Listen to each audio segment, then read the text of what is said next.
Meus queridos irmãos do sacerdócio de Deus, de todo o mundo, estendemos a cada um de vocês nosso amor e recomendações, onde quer que vocês estejam. Imaginem comigo uma garotinha órfã de 6 anos de idade, atravessando as planícies da América. Seu nome é Elsie Ann. A mãe faleceu quando ela ainda tinha 2 anos. O pai casou-se novamente e, por algum tempo, ela teve uma madrasta. Então, o pai morreu em Winter Quarters, em Nebraska, quando ela tinha somente 5 anos. A madrasta casou-se novamente e mudou-se, deixando essa pequena órfã para trás com Peter e Selina Robinson, que eram parentes da madrasta. Elsie Ann partiu de Winter Quarters com os Robinson em julho de 1849, rumo ao oeste. Ao ver Selina cuidar de sua filhinha de 10 meses, ela com certeza ansiava pelo amor da própria mãe. Algumas vezes, talvez, ela até perguntasse: onde está minha mãe? Sinto grande compaixão por essa garotinha quando penso que ela teve que enfrentar um futuro incerto, sem parentes que a confortassem e ajudassem.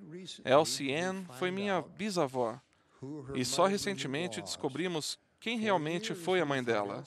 Durante anos, acreditamos que Elsie Ann fosse filha de Jane Robinson. Uma pesquisa cuidadosa descobriu sua ascendência verdadeira, e depois de todos esses anos, Elsie Ann foi selada ao pai John Ackerley e sua mãe Mary Moore. Meus avós tiveram uma grande influência em minha vida. Muito embora tenham falecido há muitos anos, ainda sinto seu amor protetor. Um de meus avós, James Akerley Faust, morreu antes de eu ter nascido. Só o conheci por meio das histórias que minha avó e meus pais contavam sobre ele. Contudo, sinto uma forte afinidade com ele, por eu ser, em parte, o que ele foi. Entre outras coisas, ele foi vaqueiro, rancheiro e agente do correio em uma pequena cidade no centro do estado de Utah. Certa ocasião, vovô empreendeu uma viagem para Idaho, onde encontrou-se com um conhecido que caíra na pobreza. Fazia muito frio e o amigo de meu avô não tinha um casaco. Vovô tirou seu casaco e deu-o a ele. Esta noite, incentivo vocês, rapazes, para que comecem a abrir a porta do conhecimento de quem realmente são, aprendendo mais a respeito de seus antepassados. Alex Haley, o autor do livro Raízes, disse: existe em nós uma fonte íntima de conhecer, uma fome íntima de conhecer nossa herança, saber quem somos e de onde procedemos. Sem esse conhecimento enriquecedor, resta um anseio vazio. Não importa quais sejam nossas realizações na vida, continua havendo um vazio, uma solidão muito inquietante.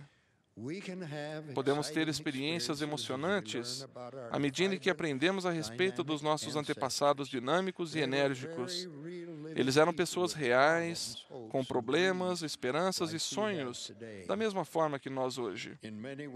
De muitas maneiras, cada um de nós é o resultado do que foram nossos antepassados. As virtudes que tiveram talvez sejam as nossas virtudes. Seus pontos fortes, os nossos pontos fortes. E, de certo modo, seus desafios podem ter sido os mesmos desafios que temos hoje.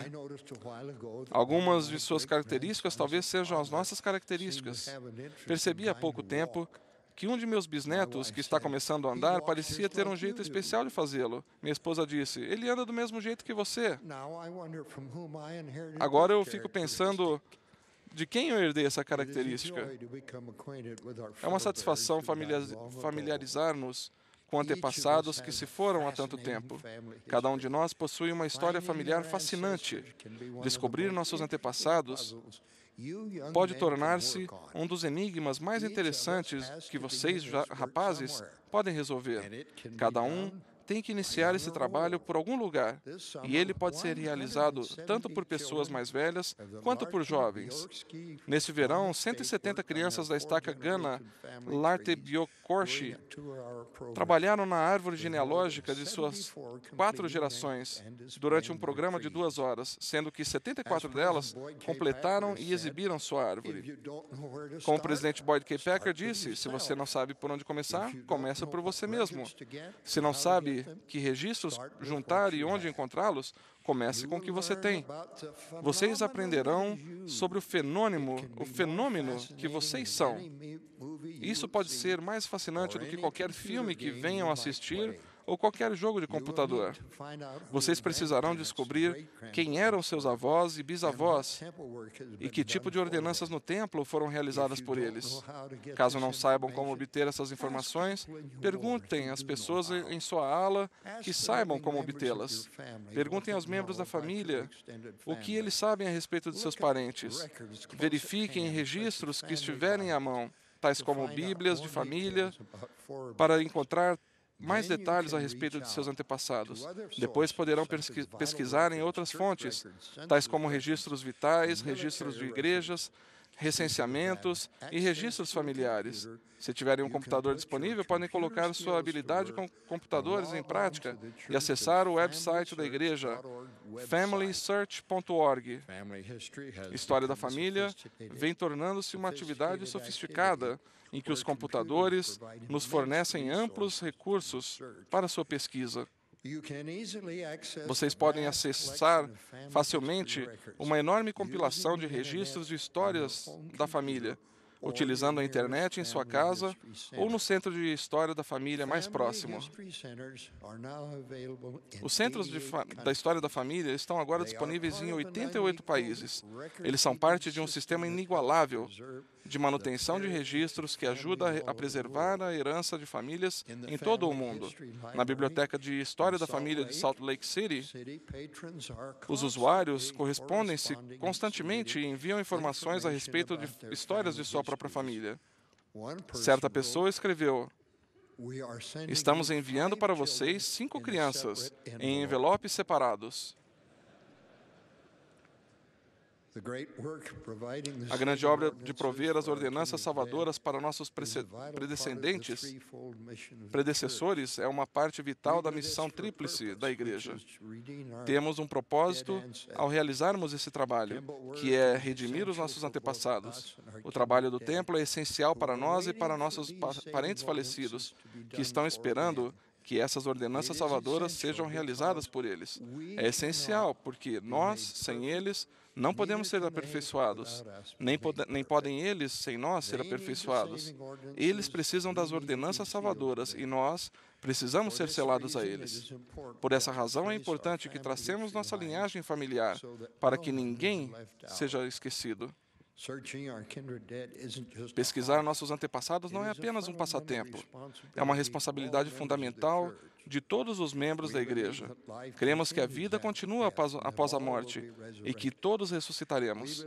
Cremos que as famílias continuam a existir após a morte, se tiverem cumprido os convênios especiais feitos em um dos templos sagrados sob a autoridade de Deus. Acreditamos que nossos antepassados, já falecidos, podem também ser ligados à família para a eternidade, quando fizermos convênios em seu benefício nos templos. Nossos antepassados poderão aceitar esses convênios no mundo espiritual, se assim o desejarem. A grande obra vicária por nossos antepassados em nossos templos demonstra tanto a justiça quanto a imparcialidade do Evangelho de Jesus Cristo. O profeta Joseph Smith explicou o dilema terrível que os filhos de Deus enfrentariam sem o trabalho no templo pelos mortos. Disse ele: "Alguém morre e é enterrado sem jamais ter ouvido o Evangelho da reconciliação.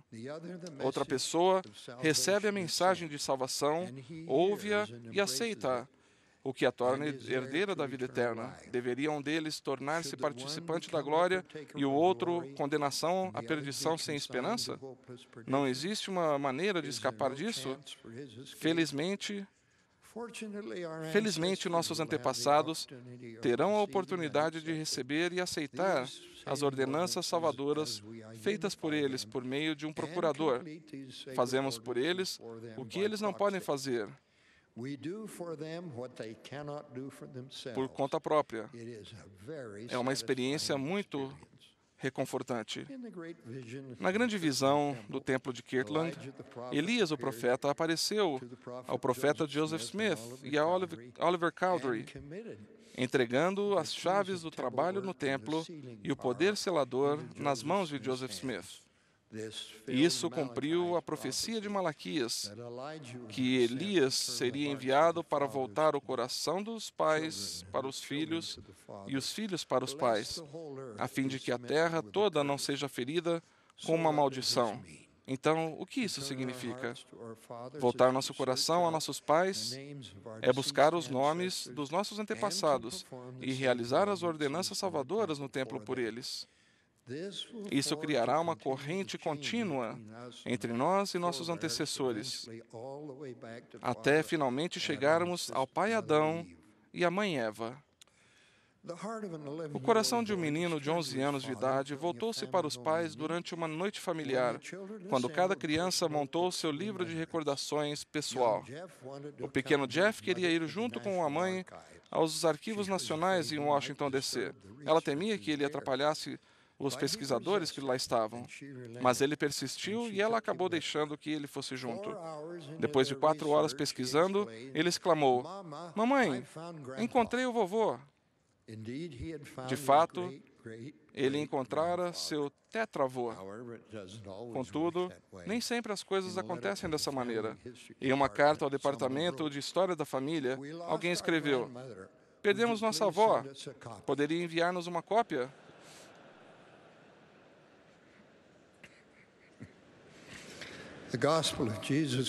O Evangelho de Jesus Cristo nos ensina que a organização familiar celestial será uma organização completa, o que significa uma organização de pai, mãe e filhos, de uma geração ligada ao pai, mãe e filhos da geração seguinte, ampliando-se e expandindo-se assim até o fim dos tempos.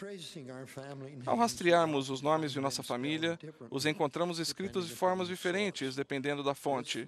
Isso ocorreu com um universitário em Provo, Utah, que começou a pesquisar esses elos de ligação entre as gerações. Ele atravessava a biblioteca certa noite e lembrou-se de ter ouvido alguém da família Searing contar a respeito de uma cidade no estado de Nova York que recebera o nome de um de seus antepassados. Então, decidiu procurar a cidade. Por acaso encontrou uma edição muito antiga de um índice geográfico de Nova York e leu a respeito de um homem chamado Simon Searing, que ajudou a estabelecer Long Island na metade de 1600. Será que Simon era seu parente? Ele precisava descobrir. Começou a pesquisar seriamente e conseguiu traçar os dados de várias gerações passadas da família. Mas ele ainda precisava fazer a ligação entre 1800 e 1600. Foi então que o milagre aconteceu. Inesperadamente, ele localizou a história de uma família Searing. As famílias do livro Searing terminavam na mesma geração a que chegara em sua própria pesquisa. Não apenas ele foi capaz de unir suas gerações, como também descobriu sua ligação com o colonizador Simon Searing. Algumas pessoas que se interessam por história da família tentam melhorar a própria imagem ligando-se a pessoas proeminentes. Em minha própria experiência, isso é bem diferente. Sempre fascinou-me ouvir a respeito de pessoas desconhecidas e comuns, cujos registros descrevem vidas heróicas. Arthur L. Bassett disse certa vez: "Quem dentre nós quer atirar pedras em nossos antepassados? Eu fico intrigado com suas batalhas, suas vitórias, bem como com suas derrotas. Sinto-me fascinado pelo que parece ser a mais comum das vidas, porque descobri a emoção que se esconde por trás do comum. Não é provável que encontrem ladrões de cavalos em sua linha de ancestrais. Mas se encontrarem, é importante que as ordenanças do templo sejam realizadas por eles, porque acreditamos no arrependimento para os mortos também. Os mortos que se arrependerem serão redimidos por meio da obediência às ordenanças da casa de Deus. E depois de terem cumprido a pena de sua transgressão e de serem purificados, receberão uma recompensa de acordo com suas obras, porque são herdeiros da salvação. O processo de encontrar antepassados um a um pode ser desafiador, porém é emocionante e recompensador.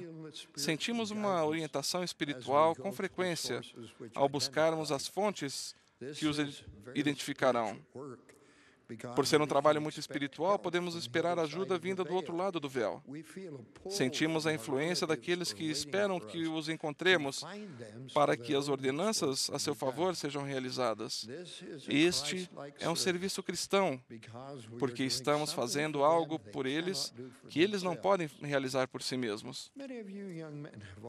Muitos de vocês, rapazes, já tiveram um gostinho do trabalho no templo ao participarem de batismos pelos mortos. Quando chegamos cedo ao templo, frequentemente vemos jovens vestidos de branco, prontos para tomar parte nessa experiência satisfatória antes de irem para a escola. Vocês merecem ser cumprimentados por sua dedicação ao realizarem esse trabalho vital. Por isso, por assim procederem, vocês já sentiram a paz e a serenidade encontrada dentro de nossos templos. Testifico que Deus é um Deus justo, e Ele não dará privilégios a nós e os tirará de nossos predecessores. Mas precisamos realizar os batismos, as investiduras e os selamentos por eles aqui na terra, para que nós sejamos unidos a eles para a eternidade e tomemos parte da primeira ressurreição. Testifico ainda que o Senhor conduz e inspira o presidente Hinckley à medida em que ele nos conduz nessa importante obra. Que a paz plena que vem com o cumprimento de nossos deveres no sacerdócio sempre esteja conosco. Em nome de Jesus Cristo. Amém.